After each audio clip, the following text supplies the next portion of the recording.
யமதர்மர் சனீஸ்வரர் அவதரித்த திருக்கோடியலூர் அகஸ்தீஸ்வரர் கோவிலில் பந்தக்கால் முகூர்த்தம். தொன்று தொட்டு பாரம்பரியமாக நடும் பனைச்சாற்று. திருவாரூர் மாவட்டம் நன்னிலம் வட்டத்திற்கு உட்பட்ட திருமியச்சூர் அருகே திருக்கோடியலூரில் அகஸ்தீஸ்வரர் திருக்கோவில் உள்ளது. இந்த திருக்கோவில் யமதர்மனும் சனீஸ்வரனும் பிறந்த தலம். ஒருவருக்கு சனி தோஷம் பிடித்தாலும் யமன் பிடிக்க வந்தாலும் அது வாழ்வில் கஷ்டமான காலம்தான்.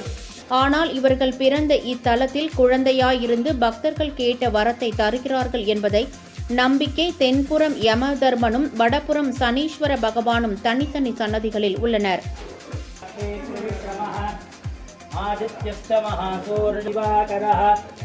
पद्मध्वजकराः सर्वे पद्मासनसुसङ्कधरा रौद्राः सर्वाभरणभूषिताः द्वादशा